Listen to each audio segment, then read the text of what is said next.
It was a regular Saturday night at Greg's place. You know the kind to many people in one room. Music loud enough to blur thoughts. The smell of pizza and cheap beer hanging in the air. Lauren sat next to me, one leg tucked under the other, laughing like she owned the night. And maybe she did. She was magnetic like that, sharp jokes, warm smile, the kind of presence that made people lean in. We'd been dating for 2 years. Solid years. No cheating scandals, no weird text messages at midnight. No drama. She was the kind of woman who looked you in the eye when she said, "I love you." I believed her. Every time the topic that night shifted to cheating, because of course it did. Someone brought up a couple from the neighborhood that had just blown up. The guy found out his wife had a secret Instagram. It turned into a whole thing. Everyone had a story to toss into the fire, like seasoned detectives. Then Lauren said it, loud enough for the table to hear, but casual, almost flippant. "If I ever cheated, you can be sure of one thing," she said with a playful smirk. "Justin would never find out." The table exploded with laughter. Greg nearly spit out his drink. Even I forced a chuckle. Because that's what you do, right? Laugh it off. Be the guy who isn't insecure. Be cool. But inside, something cracked. I couldn't unhear it. Her tone was too smooth, too knowing. On the drive home, she hummed along to a song on the radio like nothing had happened. I stared at the road, fingers gripping the steering wheel tighter than necessary. My thoughts were racing. That joke. It didn't feel like a joke. It felt like a towel. "You okay?" she asked at a red light. "Yeah," I said. "Just tired." That was a lie. I wasn't tired. I was spiraling. When we got home, she took off her heels, poured herself a glass of water, kissed me on the cheek, and headed for the shower. I stood in the living room staring at her phone on the charger. I'd never done it before, never felt the need. But something in me snapped that night. A quiet voice that said, "If you don't check, you'll never know. And if you never know, she's already right." I picked up her phone. My heart thudded against my ribs. She had no passcode. Same as always, ISCROLLED. Nothing. No late night texts. No flirty DMs. No photos that felt out of place. Her message threads were clean, short, and boring. I checked her call log. All standard names. Her browser history? Clean. Too clean. I felt worse than I did before I picked up the phone. That was the moment I realized I wasn't hoping to find nothing. I was expecting to. Something was off. That joke wasn't a joke. She was hiding something. I just didn't know it yet, but I was going to find out.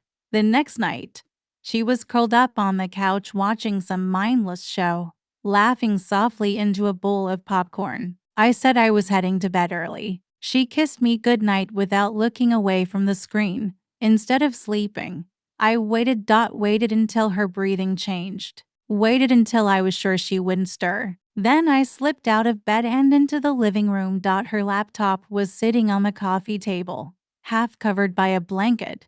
I opened it. Same no password setup as her phone. Same eerie ease. I don't know what I expected. Emails from a secret lover. Hidden photos. A scandalous folder labeled "Do Not Open." But what I found was nothing. Nothing but neatness. A squeaky clean digital world. Her inbox was absurdly organized. Labels for bills, subscriptions, work. No personal emails, no heart emojis, no late-night exchanges.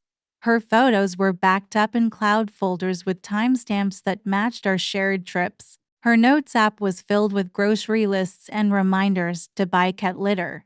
And yet, it didn't feel right. It felt curated, like a showroom made to look lived in. I checked her trash folders, her deleted items, everything scrubbed, as if she lived in her devices but had nothing real to hide because it was already hidden somewhere else. The worst part? I started to feel crazy. Was I paranoid? Insecure? Jealous? Or was I finally seeing what had been there all along? I stared at her desktop background, an old photo of us on the beach, and it hit me. The version of Lauren I knew was public. The one she gave me. The one she curated. I closed the laptop and sat there in the dark. For a long time, that was the moment I realized something painful and unshakable. I didn't trust her anymore. And once that cracks, it never really seals again. The next morning, I looked up a name I never thought I'd type into a search bar. Richard Moore's private investigator. He was one of the top results. Retired detective turned freelance spy, grumpy in every photo, but well-reviewed. I called. He picked up on the third ring. "Yeah, I think my girlfriend's cheating on me," I said before I could second-guess it. A pause. Then, "You got proof?" "No," I admitted. "That's the problem. I've got nothing. And that's exactly what scares me."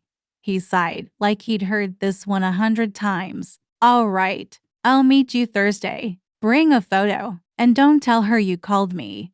That night, I crawled back into bed next to Lauren. She shifted in her sleep, draped her arm across my chest, and whispered, "Love you."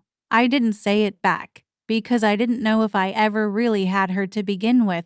Thursday afternoon, I sat across from Richard Morse at a corner table in a greasy diner that smelled like burnt toast and old coffee. He looked exactly like you'd imagine: a gray beard, stained polo, and a notebook that probably held secrets better than most people. I handed him a photo of Lauren from our trip to Denver last year. She was smiling wide, hair caught in the wind. "She's smart," I told him. "If she's hiding something, she's good at it." He just nodded and scribbled something down. "Everyone's good until they're not," he said. 5 days passed like slow poison. Lauren was her usual self, sweet, playful, affectionate. It was worse than if she'd been cold. Her warmth felt like a weapon now. I kept thinking about that joke at Greg's. If I ever cheated, you'd never find out. Maybe she meant it. Maybe she was proud of it. When Richard called me back, I was at work, tightening a cable under someone's conference room table. My hands started shaking as soon as I saw his name. "You got time?" he asked. "I'll make it."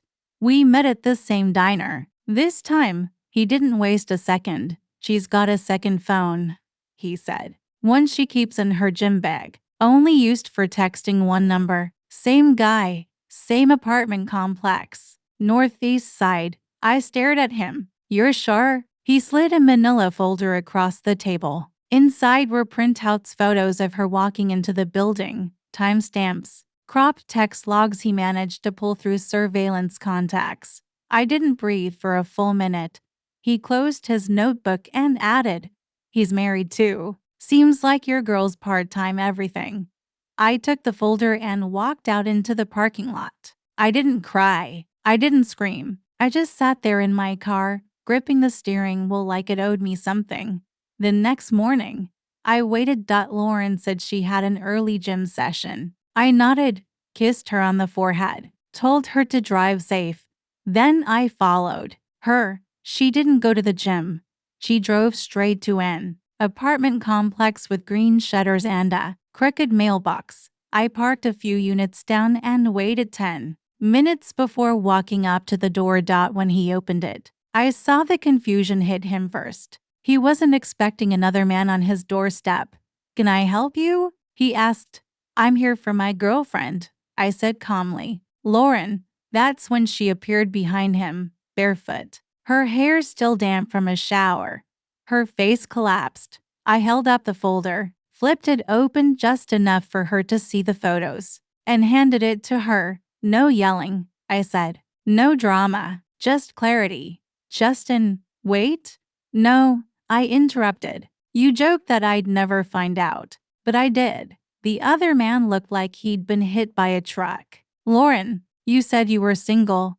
I didn't wait to hear the rest. I turned and walked away. I didn't need more answers. I had enough to finally let go. That night, I packed her things, changed the locks, blocked her number. The betrayal hurt. But what hurt more was that I'd ignored my instincts for so long, believing love meant never doubting. Now, I know better. Some jokes aren't jokes. Some smiles are masks. And some love stories are us lies told with good lighting.